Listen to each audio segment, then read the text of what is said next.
Qu'est-ce que vous avez fait comme politique énergétique pour réduire l'impact CO2 ici à Montfermeil? Alors, je vais situer le problème un peu différemment. Lorsque vous rénovez une cité ou lorsque vous faites de nouvelles constructions, vous construisez aux normes d'aujourd'hui. Parfait. Et c'est fait en sorte pour consommer assez peu d'énergie au mètre carré. Et lorsque vous avez un patrimoine, notamment pavillonnaire, qui a été essentiellement construit avant le choc pétrolier, vous avez, je dirais, une différentielle de facture de chauffage pour les gens qui vont de 3 à 8. Donc, il y a une injustice sociale à maintenir dans une même ville des personnes qui payent 3 fois ou 8 fois plus au mètre carré d'énergie pour se chauffer. C'est ingérable, ce sont des pièges à pauvreté.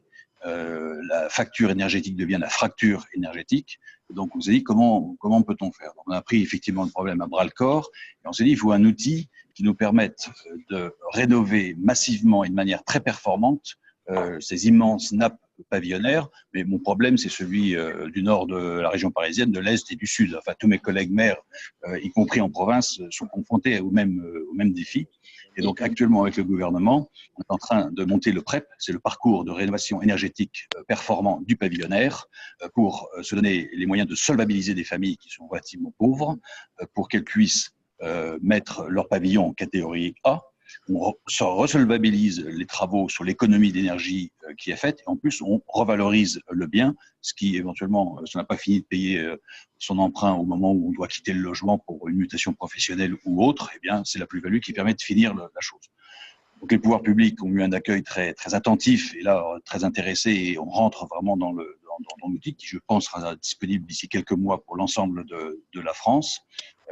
Et là, on sort de la pauvreté et des pièges à pauvreté un grand nombre de familles et on permet à ce que ce parc ancien puisse consommer pas plus, pas moins que les constructions nouvelles, et on harmonise, je dirais, du côté de l'énergie, la consommation que les Français sont obligés d'y consacrer. Je pense que à l'époque des revendications légitimes des Gilets jaunes sur un certain nombre de sujets, c'est un outil intéressant et qui vient remettre un peu de justice, parce que pour moi, c'est une question de justice sociale, même s'il y a l'aspect énergétique non négligeable derrière, mais derrière, ça va plus loin que ça. D'accord, donc en gros, on permet aux familles les plus modestes d'avoir la possibilité de rénover leur maison pour faire… De manière performante. Voilà, tout à fait. Et donc, ils sont accompagnés par qui? Par la mairie Ils sont dans les accompagnés. démarches ou… Alors, d'abord, il faut un prescripteur de confiance. Le maire est encore un prescripteur de confiance. Oui, c'est ce qu'on a écrit sur SOS Maire. Hein. Bon, n'est-ce pas, André Jocolbec? Après, il faut que la qualité des travaux permette que la performance soit au rendez-vous. Donc là, ce sont des groupements d'artisans ou des entreprises qui sont spécialement formés pour bien travailler entre elles et arriver au résultat attendu, puisque la solvabilité du projet dépend de la réalité de l'économie d'énergie que l'on fait. Et ensuite, il faut un tiers de confiance sur la question de la finance, puisqu'il y a 53 aides au niveau national qui existent, plus celles que les départements, les régions ont inventées. Donc, il faut avoir fait Sciences Po plus Polytechnique pour s'y retrouver. Donc, il faut un agrégateur, je dirais, de toutes ces dispositions, tous ces dispositifs qui existent, pour qu'on puisse monter des dossiers de solvabilisation. Et derrière, il reste, une fois les aides accumulées, il reste un prêt. Et ce prêt, il est adossé, je dirais, sur l'économie d'énergie que l'on fait. Donc, je dirais, pour la famille, il n'y a pas de débours en trésorerie supplémentaire à ce qui était avant. D'accord. Donc, 3 tiers de confiance qui s'articulent entre eux, chacun dans leurs prérogatives.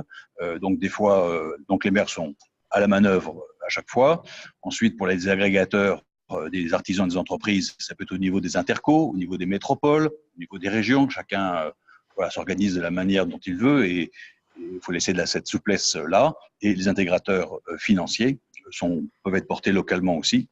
Mais ce sont des dispositifs nationaux dont on se sert. D'accord. Très bien. Rapidement. Alors, Daniel Cloef, vous êtes toujours là? Je vois la caméra. Si on peut libérer le micro de Daniel, qui donc, alors je rappelle, hein, c'est le maire de Langouette, qu'on voit très régulièrement maintenant dans la presse à grande diffusion, parce que on va dire que Langouette devient exemplaire justement sur le point de vue énergétique. Qu'est-ce qui se passe à Langouette? Il faut se méfier de la presse, c'est ce que la presse raconte. Attention, il y a France 2 qui est là.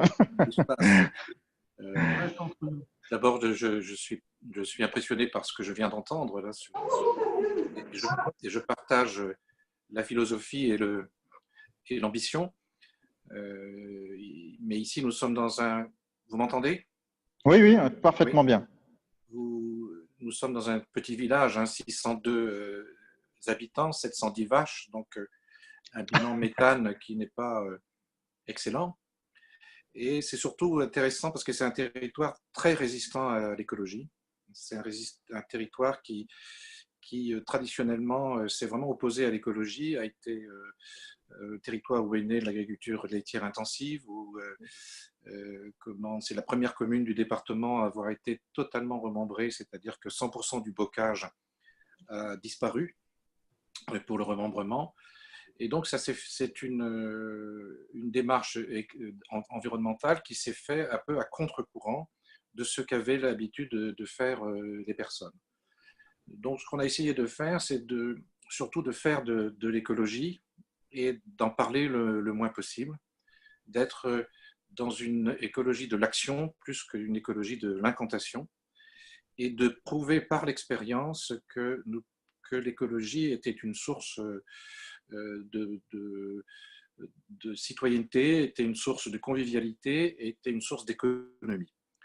Donc on a pris la question écologique par la pratique, plus que par le discours, et nous avons de fil en aiguille commencé un certain nombre de choses. La première des décisions politiques a été de ne pas avoir d'adjoint ou d'adjointe à l'environnement ou au cadre de vie, et encore moins au développement durable, puisque toutes les décisions du conseil municipal étaient censées être prises, modifiées, décortiquées, amendées en fonction de cette question du développement durable qui, en 1999, n'existait pas dans le langage politique courant. On parlait de cadre de vie et un petit peu d'environnement.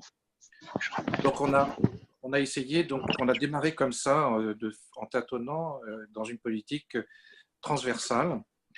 Et de fil en aiguille, donc nous avons rénové d'abord notre école publique qui menaçait ruine. Nous avons pris le principe de la haute qualité environnementale. C'est une école qui est tout en bois, qui produit une partie de son électricité, qui récupère les eaux de pluie. Et ça a été le premier acte concret où, le jour de l'inauguration, quand les gens sont venus, ils ont dit, ah ben si c'est ça un petit peu ce qu'on appelle l'écologie, ou ce qu'ils appellent l'écologie, c'est pas si mal que ça. Et au final, ça a à voir avec des savoir-faire anciens, très intégrés dans le territoire. Et les gens se sont dit, ben, en fait, on revisite quelque chose qu'on sait faire depuis longtemps. Il faut que tu viennes à la médiathèque. Et donc, on est plutôt d'accord. Et après, nous avons continué. Alors, aujourd'hui, on a une cantine 100% bio depuis 15 ans maintenant, ce qui n'est pas une mince affaire dans un territoire où l'agriculture est intensive. Ça entraîne une sorte de métabolisme territorial. Il y a de plus en plus de gens qui se bougent vers cette agriculture bio localement. Nous nous sommes lancés dans une politique très ambitieuse de logements locatifs sociaux et d'accession sociale à la propriété. Et depuis déjà plusieurs années, au moins 15 ans, nous sommes déjà dans la RT 2020, le bâtiment passif. Ce qui est, mon collègue maire le disait, c'est une politique d'écologie sociale indispensable. C'est qu'il faut absolument que les gens habitent des logements qui soient très peu consommateurs d'énergie, voire pas consommateurs d'énergie du tout. Aujourd'hui, nous sommes arrivés à des performances, je vais parler en euros, de l'ordre de 150 € par an de consommation chauffage. Donc on va continuer. La loi nous permet maintenant nous produisons aujourd'hui l'ensemble de notre électricité pour les bâtiments publics, mais la loi de avril 2017 nous permet d'être producteurs d'énergie renouvelable pour nos habitants via les compteurs dits intelligents qui vont pouvoir donc, les gens vont pouvoir avoir deux fournisseurs, un fournisseur d'énergie très localisé, local par photovoltaïque pour ce qui nous concerne chez nous, et d'autre part leur fournisseur habituel, que ce soit Enercop ou EDF. C'est très important pour nous parce que c'est une façon de décentraliser la politique énergétique, enfin, mais c'est aussi une façon de rechercher, je ne sais pas si on va y arriver, mais en tout cas ça va se faire au niveau de la production, mais est-ce que nous arriverons à avoir une politique sociale de l'énergie locale?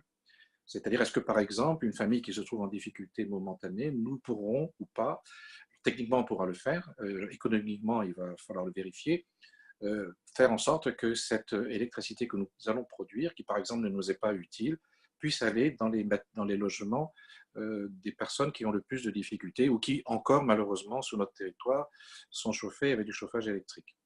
Donc c'est des choses que c'est une politique sociale, une politique écologique sociale.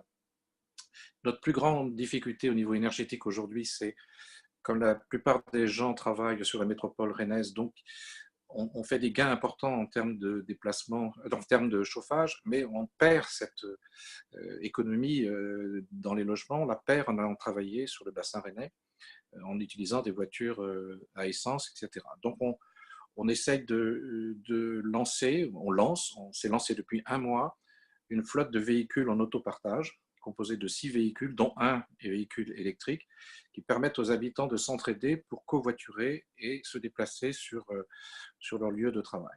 Donc on a beaucoup d'espoir de cette mobilité douce, mobilité décarbonée à terme, mobilité partagée, puisque nous savons que les infrastructures routières, de transport en commun ne passeront pas, sont pas prêts de passer dans notre village. Donc on va créer une sorte de flotte, une sorte de service public de la mobilité. Nous avons déjà créé au niveau intercommunal un service public du vélo à assistance électrique. Donc on va poursuivre dans cette voie-là, toujours dans un cadre d'écologie sociale.